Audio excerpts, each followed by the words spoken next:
भगवान शंकर पर चढ़ा हुआ जल, शिवजी पर समर्पित किया हुआ जल, थोड़ा सा जल उसमें से बचा हुआ शिव मंदिर से लाया हुआ कुंडकेश्वर महादेव के नाम का जल पीपल के वृक्ष के नीचे चढ़ा देने पर किसी भी ग्रह, चाहे शनि बेकार चल रहा हो, चाहे राहु बेकार चल रहा हो, चाहे केतु बेकार चल रहा हो, चाहे बुध हो, चाहे बृहस्पति हो, कोई भी ग्रह, नवग्रह में से कोई भी ग्रह अगर आपका बेकार चल रहा है, अपने शिव मंदिर में गए, शंकर जी पे चढ़ा हुआ, शंकर जी पे जल समर्पित करा, उसी कलश में थोड़ा सा जल बचा लीजिए और वो जल अगर अपने पीपल के दे दिया है कुंडकेश्वर महादेव के नाम से, ग्रह अपने आप अनुकूल होने लगे। शनि महाराज का भी पांव टूट गया था, टूटा था कि नहीं टूटा था? जो अपनी माता संध्या को लात मारी थी, शनि महाराज ने लात मारी तो पांव टूट गया। शनि महाराज की आंख में आंसू, देवर्षि नारद के पास है, नारद जी मेरा पांव टूट गया, मैंने अपनी मां को लात मारी है। नारद जी बोले तू तो द्रोषी है, तूने अपनी माता को लात क्यों मारी? कुछ करिए। कोई देवता नहीं अपनाया, तब भगवान नारद जी ने कहा शंकर जी के शिवलिंग की स्थापना कर, उसकी पूजन कर। जहां काशी विश्वनाथ के मंदिर आप लोग जाते हो, जिस विश्वनाथ का दर्शन करते हो, ये काशी का विश्वनाथ का प्राण प्रतिष्ठा शनि महाराज ने करी थी। शनि महाराज के हाथ का शिवलिंग है और शिवलिंग की स्थापना कर कर शनि महाराज ने भगवान शंकर से मांगा। शिवजी प्रकट हुए, मांगो शनि तुमको क्या चाहिए? शनि महाराज ने कहा मेरा पांव टूट गया, आप कृपा करिए। भगवान शंकर ने कहा शनि तूने मेरा भजन करा है, जा तेरा पांव तो जुड़ेगा पर पांव में थोड़ी लचकता तेरी बनी रही। दुनिया के लोगों को शनि लगता है और शनि को शंकर लगता है। दुनिया के लोगों को शनि लगता है, शनि को शंकर।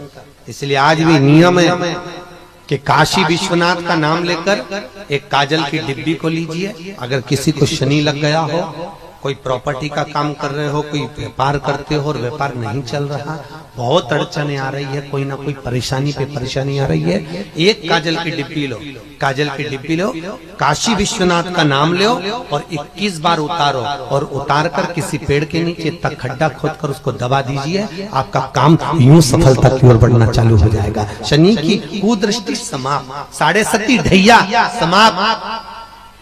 तो शिव महापुराण की कथा बड़ा सुंदर बात कहती है कि जीवन में कितनी भी तकलीफ हो, कितना भी कष्ट हो, कितना भी दुख हो, जब हम एक बेलपत्र लेकर भगवान शिव को समर्पित करने के लिए जाते हैं और दिल से, हृदय से, भाव से जब एक बेलपत्र समर्पित करते हैं और एक लोटा जल अशोक सुंदरी पर चढ़ाने के बाद हम देवदिव्य महादेव को जब समर्पित करते हैं तो ये निश्चित है हमारे दुख, हमारी तकलीफ, हमारे कष्ट को मेरा शंभु काटता जरूर है, ये निश्चित था। तो शिव महापुराण की कथा बड़ा सुंदर बात कहती है कि आप लोग तो एक लोटा जल चढ़ाते हो, सारी समस्या का हल, जरा जम के बोलो, सारी समस्या का हल। आप लोग तो एक लोटा जल चढ़ाते हो तो उसका फल तो मिलेगा। भद्रायु और उसकी धर्म पत्नी से कह दिया, भद्रायु और उसकी धर्म पत्नी कीर्तिमालिनी से भगवान शंकर ने कहा मांग लो तुम्हें जो चाहिए। भद्रायु और कीर्तिमालिनी ने हाथ जोड़कर वर मांगा, प्रभु आप ब्राह्मण का रूप रख कर आए थे, आज से आपका नाम द्विजेश्वर महादेव हो। प्रभु एक विनती और है, एक विनती और,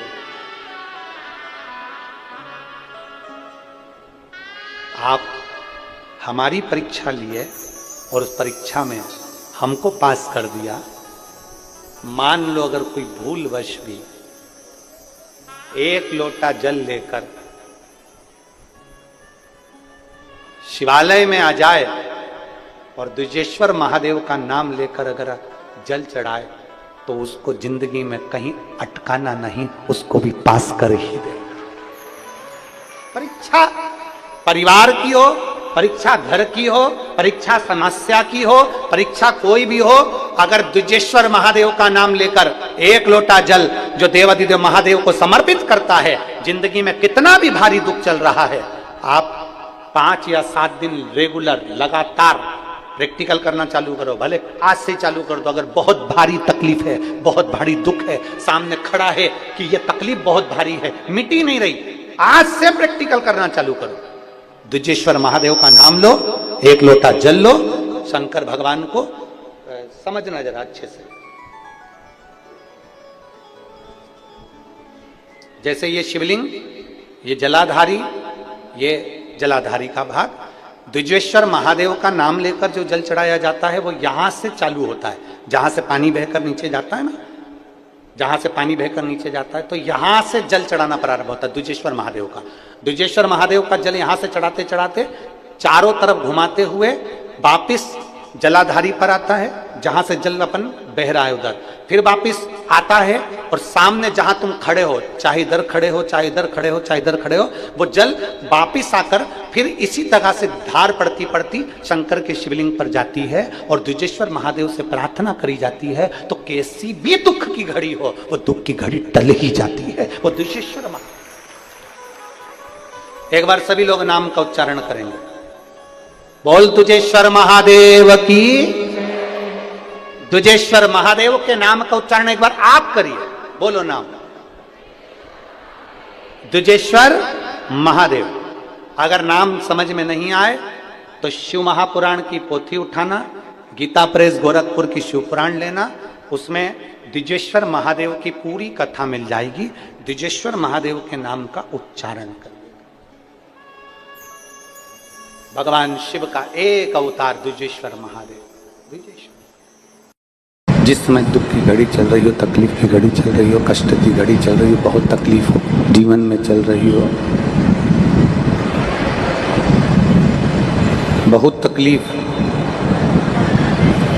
जब जिंदगी में चल रही हो, उस समय पर 2 बेलपत्र और 2 पुष्प,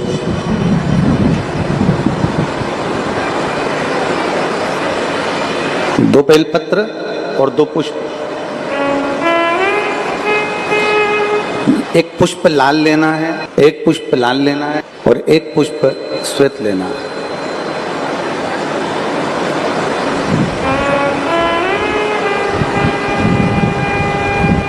जो लाल पुष्प वाला बेलपत्र है उसको अशोक सुंदरी वाली जगह पर समर्पित करना है।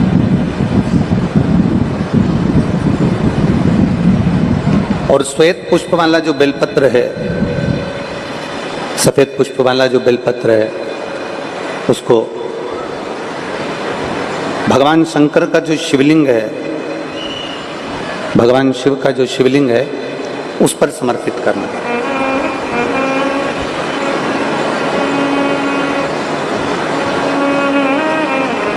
एक जो लाल बेलपत्र, लाल पुष्प का जो बेलपत्र है, लाल पुष्प वाला जो बेलपत्र है,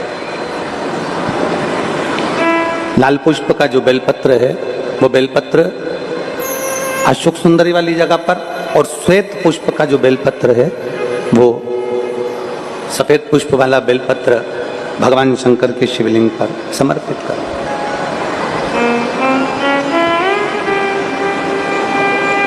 अपने दिल की कामना अपने मन से बाबा से प्रार्थना करो, अपने हृदय से भगवान शिव को कहो और दिल से देवादिदेव महादेव को कह कर आओ, दिल से, हृदय से।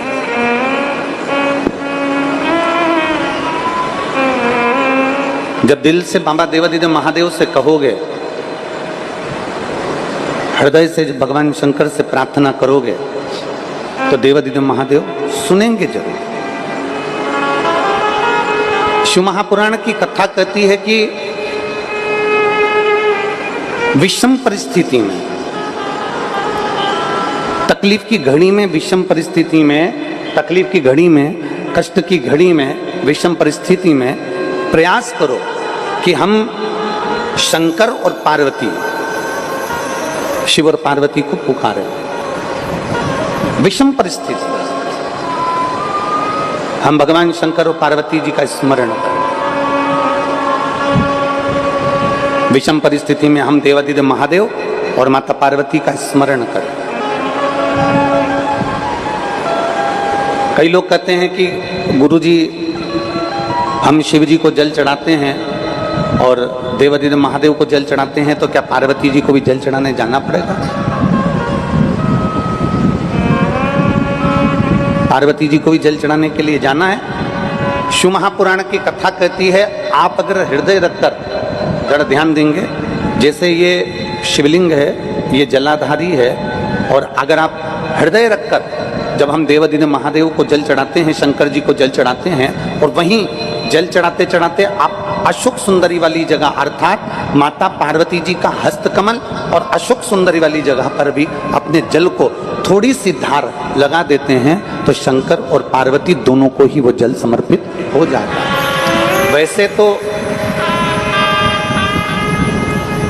शिव महापुराण की कथा ये कहती है कि केवल एक देवादिदेव महादेव को जल चढ़ा देने से, शिव महापुराण की कथा कहती है केवल एक देवादिदेव महादेव को जल समर्पित कर देने से 33 कोटि देवता, चाहे फिर उसमें गणेश जी हो, कार्तिकेय जी हो, जगदम्बा अम्बा हो, चाहे नवग्रह देवता हो, चाहे पंचलोकपाल हो, षोडश मातृका हो, 64 योगनियां हो, सारे देवी देवता उस शंकर भगवान के शिवलिंग में विराजमान हैं। तो शिव महापुराण की कथा कहती है, जब हम एक लोटा जल, जैसे हमने दूसरे दिन की कथा में एक बात कही थी कि अपने पितृदेव, अपने कुल देव, अपने ग्राम देव, अपने स्थान देव, अपने नगर देव, किसी भी देवता का अगर हम स्मरण कर रहे हैं और हमको नहीं मालूम कि हमारा कुल देवता कौन है, हमें नहीं मालूम हमारी कुल देवी कौन है, हमें नहीं मालूम हमारे पितृ कौन है, हमें नहीं मालूम कि हमारे स्थान देवता कौन से हैं, हमें नहीं मालूम कि हमारे खेड़े के देवता कौन से हैं, तो शिव महापुराण की कथा कहती है एक लोटा जल जब हम देवादिदेव महादेव को समर्पित करते हैं तो सारे देवताओं को वो जल प्राप्त हो जाता है और सारे देवता मिलकर हमारा कल्याण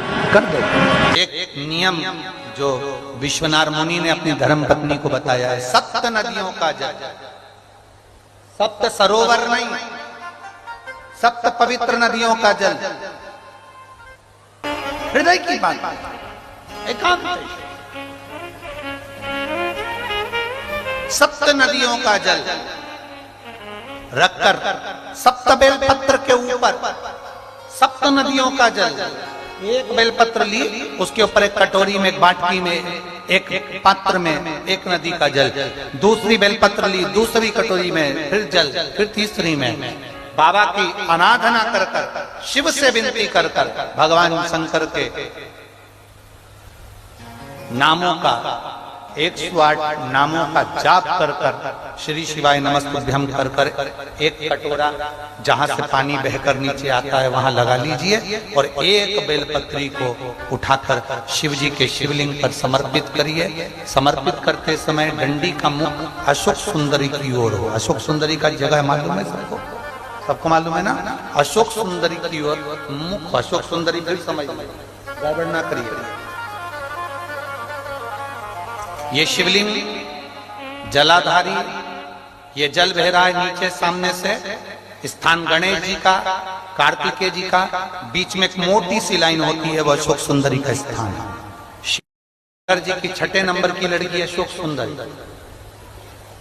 जब हम प्रयोग करेंगे एकांतेश्वर महादेव का, ये बेलपत्र जो हमने समर्पित करी है, डंडी का मुख अशोक सुंदरी की ओर हो, डंडी का मुख।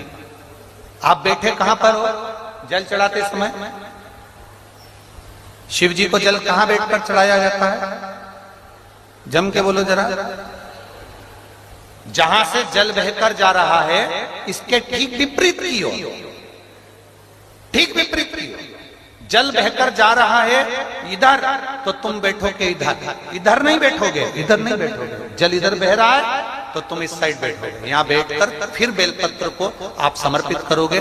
डंडी का मुख उधर होगा, पत्ती का मुख आपकी ओर होगा, और जो एक नदी का जल है वो समर्पित कर कर जो पात्र लगा है उसमें वो जल इकट्ठा होते चले जाएंगे। दूसरी बेलपत्र उठाना है, 108 बार शिव का नाम लेना है, फिर वापिस बेलपत्र श्री शिवाय नमस्तुभ्यम कर कर समर्पित करना है। डंडी का मुख अशोक सुंदरी की ओर होना। जब 6 बेलपत्र अशोक सुंदरी की ओर जाएगी, 7वें नंबर की जो बेलपत्र है उसका डंडी का मुख आपकी ओर होगा, और डंडी का मुख आपकी ओर होकर जल चढ़ाकर आप उस जल को झेल लेंगे। जहां नंदी बैठे हैं, नंदी का जो पांव जिस जगह पर उठाओ, अगर इस पांव उठाओ तो ईश्वर, ये पांव उठाओ तो ईश्वर। नंदी का पांव जहां उठा रहता है वहीं पर बैठकर पति पत्नी दोनों उस जल को आचमन कर लेंगे, दोनों उस जल को पूरा पी जाएंगे और बाबा से झोली पसार कर प्रार्थना करेंगे कि हमें संतान का सुख देना, मेरा देव अधिदेव महादेव प्रदान करें। एकांतेश्वर महादेव का ये स्मरण करिए, एकांतेश्वर। 7 पवित्र नदियों का जल, उसमें से कावेरी, नर्मदा, गंगा, गोदावरी, सरस्वती, जितनी ये 7 नदियों की पवित्रता है, मंदाकिनी, नर्मदा, गंगा आदि, यमुना, 7 नदियों का जल एकत्रित कर और 7 नदियों के जल से किसी भी महादेव के मंदिर में एकांतेश्वर महादेव का नाम ले। कौन से महादेव? हमने पहले कथा में कहा है, कई बार एकांतेश्वर महादेव की कथा भी कही है, सुनिए आप लोगों ने। एकांतेश्वर महादेव का हमने वर्णन किया है। जिस दिन तुम्हें लगे कि मेरा ये काम होना चाहिए, उस दिन एकांतेश्वर महादेव के पास जाकर बैठ गए।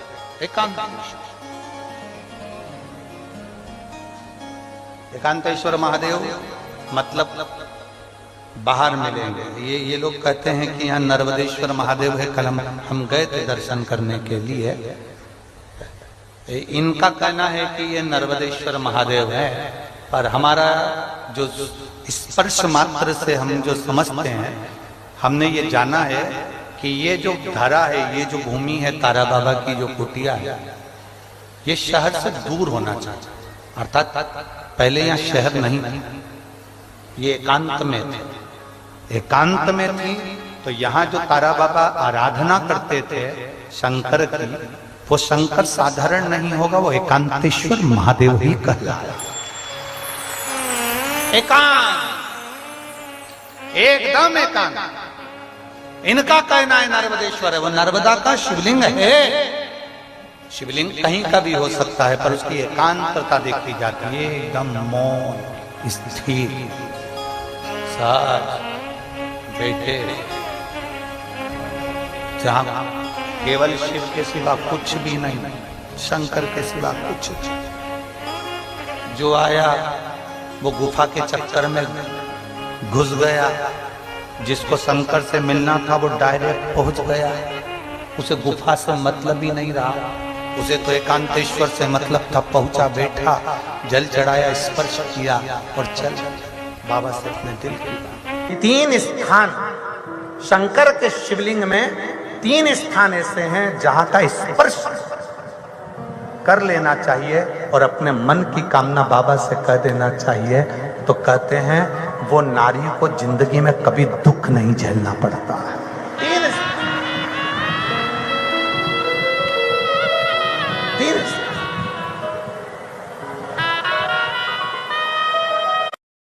बड़े श्रेष्ठ भाव से समझिएगा जरा। ये शिवलिंग है, ये जलाधारी है, ये उसका जल जाने वाला। इधर कार्तिकेय, गणेश कार्तिकेय का स्थान, बीच में अशोक सुंदरी का स्थान, ये माता पार्वती जी का हस्त कमल, ये भगवान शंकर का शिवलिंग। शिवलिंग के ऊपर जो एक एक बूंद पानी टपकता है कलश में से, वो शंकर जी की 5 लड़कियां, जया, विषहरा, शामली बारी, दौतली, देव। 3 स्थान मेरी जीजियों के लिए, मेरी बेटियों के लिए, मेरी माताओं के लिए। पहला, भगवान शंकर का जल जहां से गिरता है उस स्थान पर अपने हस्त कमल को लगाना। दूसरा, जो माता का कटी भाग, माता का हाथ, जो माता का सुंदर हस्त कमल है, उस हस्त कमल पर स्पर्श करना। और तीसरा, जहां से जल बहता है उसके ठीक विपरीत भाग में, उसके ठीक विपरीत भाग में जो माता पार्वती जी का हस्त कमल है, जहां जल बहता है उसके ठीक विपरीत भाग में उस स्थान का स्पर्श करना। अगर ये 3 स्थान ऐसे हैं, आप माता के, आप शिव जी के मंदिर में जा रहे हैं, भगवान शंकर के मंदिर में जाकर जल चढ़ा रहे हैं, शिव की अर्चना कर रहे हैं, तो 3 स्थान पर मात्र स्पर्श मात्र कर लेने पर, अपनी कामना कह देने पर स्त्री को कभी जिंदगी में दुख नहीं झेलना पड़ता। और कितना भी फिर एक प्रैक्टिकल, फिर एक प्रयास करो।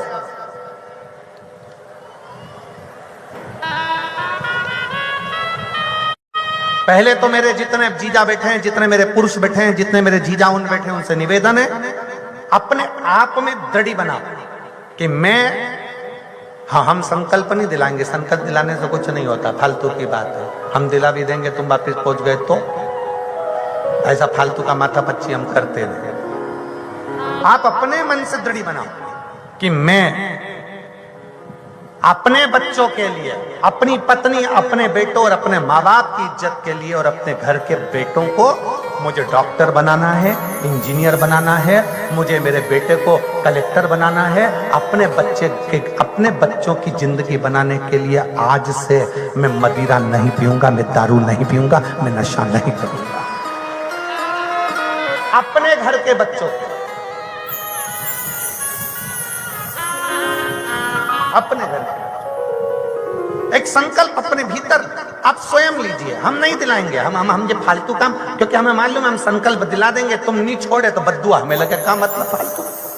में अगर किसी का तलाक हो रहा है, छूट रहा है, संबंध खत्म हो रहा है, तो आज भी महाराज श्री हरि और हर इन दोनों का साझा कर यदि नंदी से लेकर भगवान शंकर के शिवलिंग तक, नंदी से लेकर भगवान शंकर के शिवलिंग तक एक मौली जो लाल पीला धागा होता है ना, जिसको हाथ में बांधते हैं पूजन के टाइम पर, तो वो लच्छा, वो नाड़ा, वो मौली जो है, वो जो बांधने वाला है, नंदी का जो एक चरण खड़ा हुआ है, बाकी का चरण एक आगे का नीचे दबा हुआ है, पीछे का चरण भी दबा है, पर एक नंदी का चरण ऊपर है। उस चरण से लेकर भगवान शंकर के शिवलिंग तक